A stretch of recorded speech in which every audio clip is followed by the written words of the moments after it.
barakata fil jamaah. Faman sabara ala naqwaiha wa shiddatiha kuntu lahu syafi'an aw syahidan yawmal qiyamah. Wa man kharaja anha raghbatan amma fiha abdalallahu bihi man huwa khairun minhu fiha. Wa man awadaha bisu'in adzabahu Allahu kama yazubul bilhu fil ma'. Rawahul Bazzar. Rabbi shrah li sadri wa yassir li amri wa hlul 'uqdatam min lisani yafqahu qawli. Amma ba'du. Yang kami hormati Dr. Andes Haji Muhammad Mohli MM, Wakil Bupati Kabupaten Bangkalan. Yang kami hormati Kiai Haji Sa'ad Yusuf, pengasuh Pondok Pesantren Al-Mufidiyah Banyuwangi Kamal, beserta seluruh keluarga besar Pondok Pesantren Al-Mufidiyah. Yang kami hormati segenap pengurus cabang Nahdlatul Ulama Kabupaten Bangkalan. Yang kami hormati Bapak Kepala Desa Banyuwangi Kamal. Yang kami hormati Bapak Agung Ali Fahmi, beliau kader penggerak Nahdlatul Ulama yang punya kerjaan sampingan sebagai wakil rektor.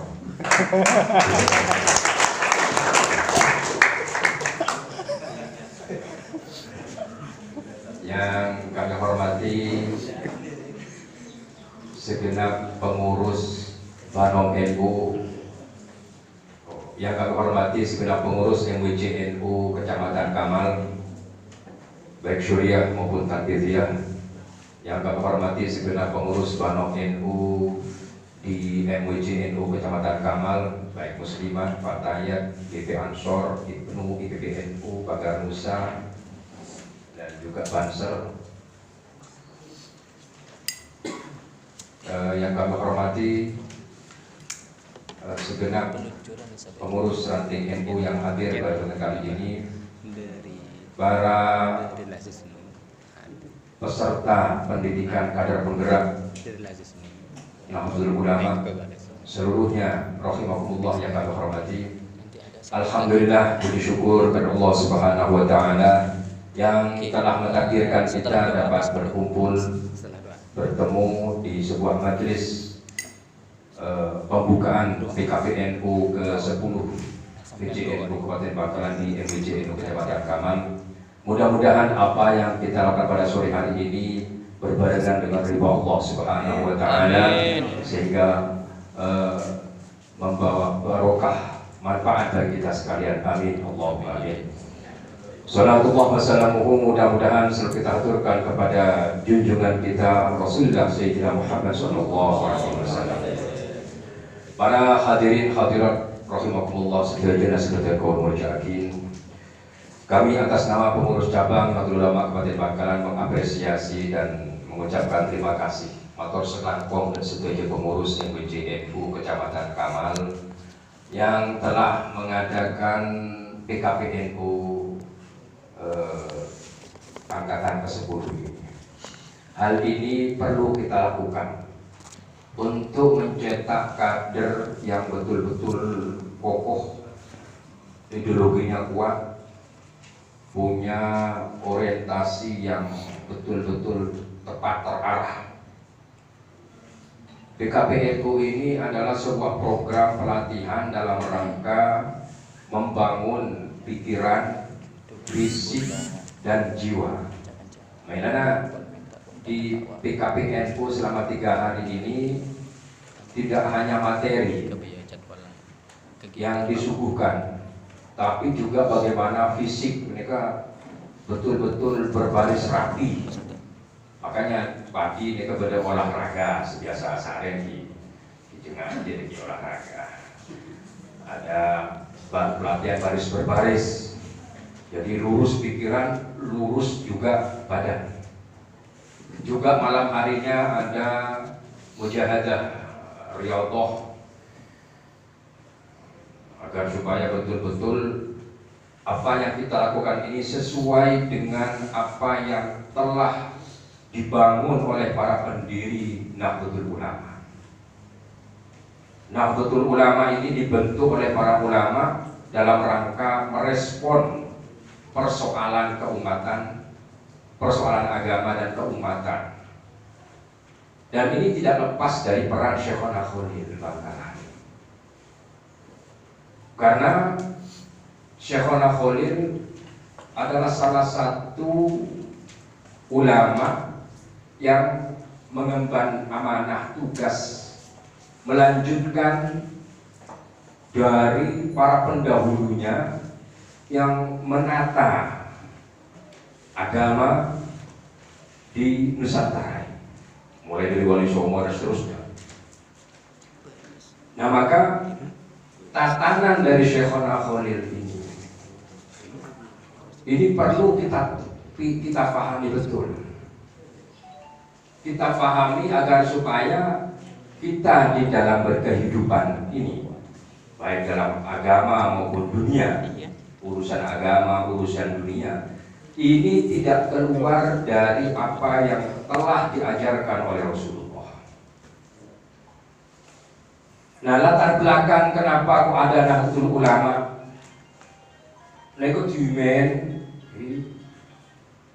di era penjajahan, semenjak pecahnya perang Pangeran Diponegoro, ini Belanda tidak ingin ulama pesantren betul-betul bisa menyebarkan ajarannya. Karena Pangeran Diponegoro ini kan santri dan sekaligus ahli thariqah, jamaah thariqah. Sehingga perlawanannya begitu hebat, mampu membangkrutkan Belanda. Jadi Belanda tak terobos. Akhirnya apa? Dipisahlah antara pesantren dengan masyarakat, pesantren dengan kerajaan. Nah, notok lekas ada amanah dari Syekh Nawawi Banten ketika pertemuan di Alas Roban 1895.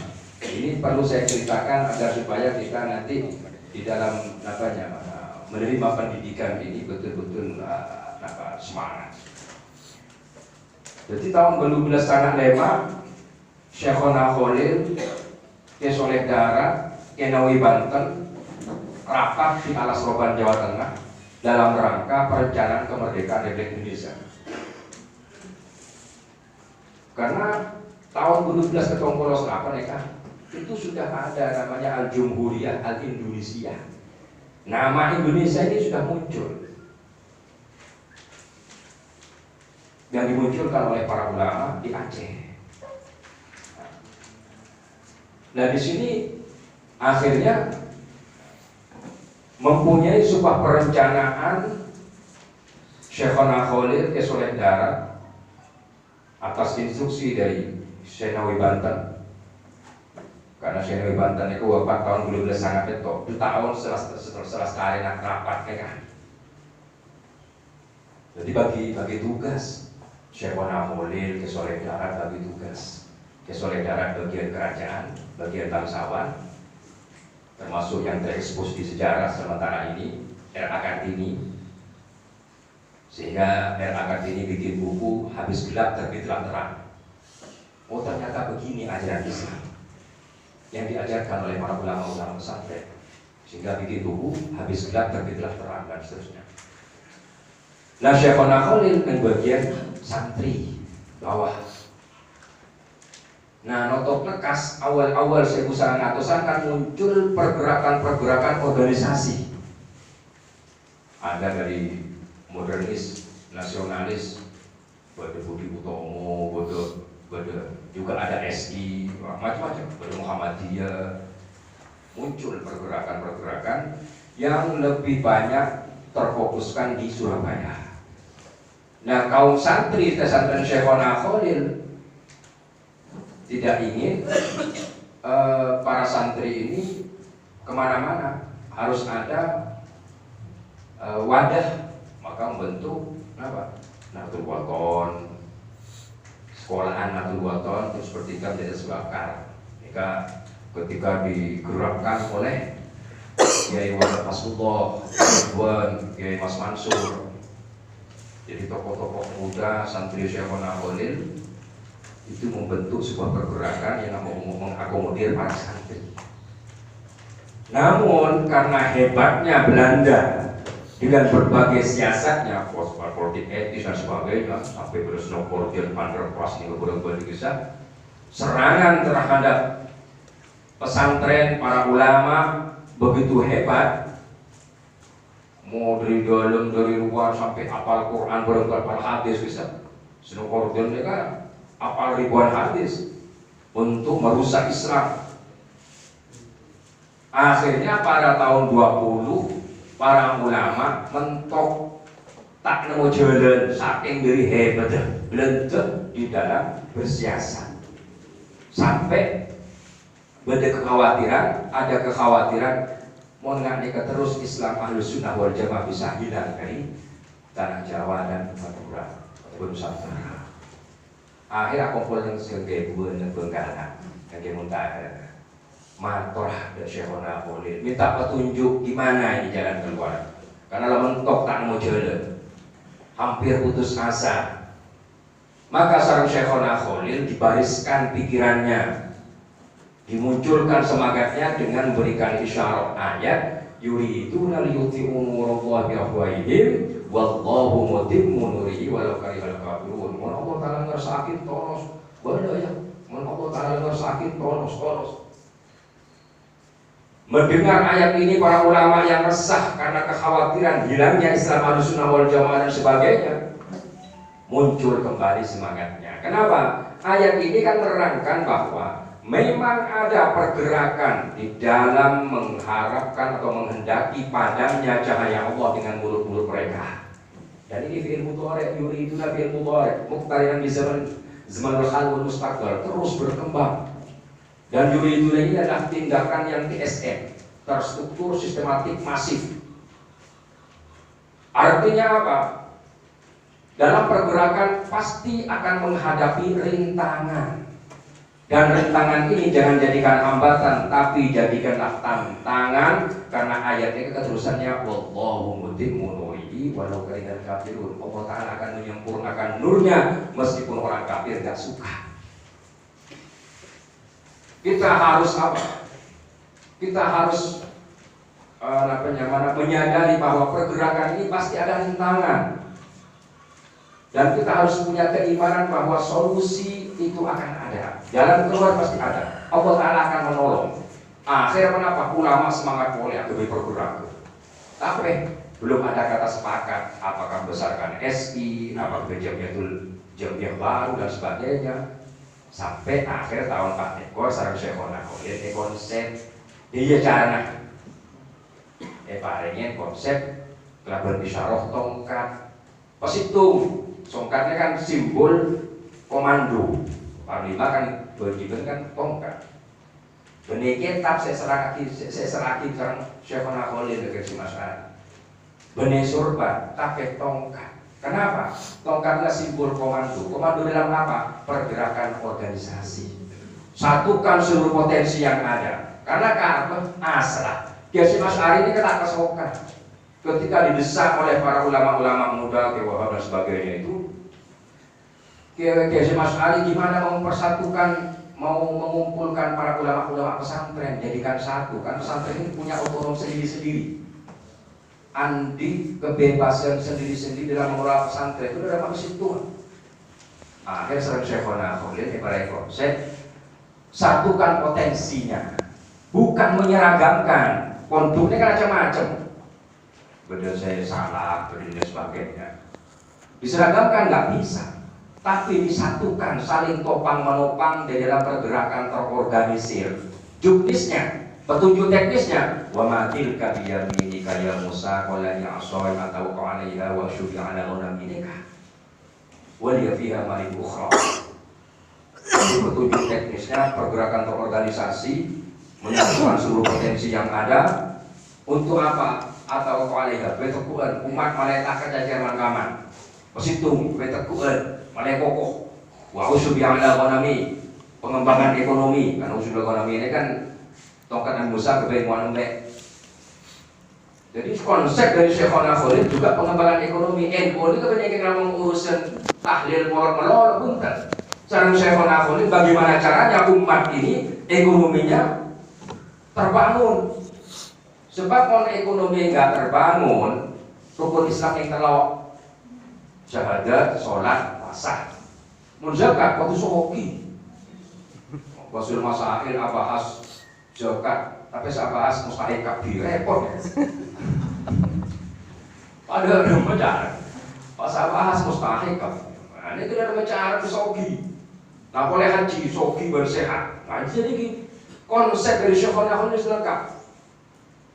Mari dari kata Syekhona Khalid mari isyarat tasbih pergerakan harus ditopang dengan zikir dan doa. Isi bocah, subuh bocah. Dengan konsep inilah, dengan kesadaran bahwa pergerakan ini akan menghadapi rintangan dan rintangan jangan jadikan hambatan tapi jadikanlah tantangan karena Allah Ta'ala akan menolong bergerak terorganisir mesitung benegi TV edeng pas esotok kelaban zikir dan doa oleh Hasyim Asy'ari dilaksanakan ketika berbicara intern ulama pesantren membentuk Nahdlatul Ulama. Ketika berbicara mari bentuk NU pas organisasi Islam yang ada semuanya dijadikan satu dikumpulkan dalam bentuk MIAI Majelis Islam Ahlak Indonesia yang akhirnya menjadi Masyumi. Terus bergerak sampai menuju kemerdekaan. NKRI yang diterima, yang dipilih, kenapa kok nggak NII? Kata Hasyim Asy'ari ini kan agamanya begitu kuat, keras.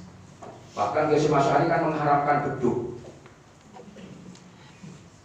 Nang masjid tak boleh beduk Hasyim Asy'ari. Tapi Hasyim Asy'ari menghargai pendapat yang membolehkan ada beduk di masjid.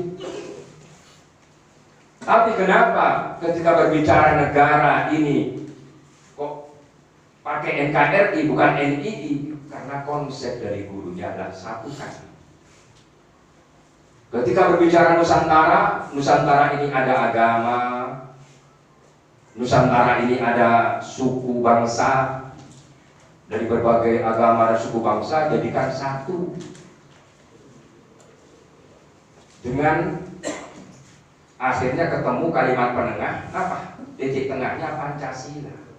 Semua agama pasti ada nilai-nilai Pancasila di situ. Karena Pancasila adalah intisari dari nilai-nilai agama dan budaya yang ada di Nusantara. Loh ini saking hebat para ulama dinen di dalam konsep pergerakan baik dalam agama maupun negara. Nah ini terbukti ketika apa? Ketika tahun belum puluhan, diuji betul ketika Soeharto bikin aturan seluruh ormas harus berasaskan Pancasila. Kan sekabin ormas Islam ketika itu mengkafirkan, kafir kalau asasnya itu Pancasila. Timon saya omor saya mau sepot, kok nek urusan nek lambat. Politiknya pun juga pakai menguji genek dione. Begitu hebatnya perdebatan ketika itu sampai NU itu nyinyir juga, ecak-kocak, mengecut dan lain sebagainya, tak bohongan.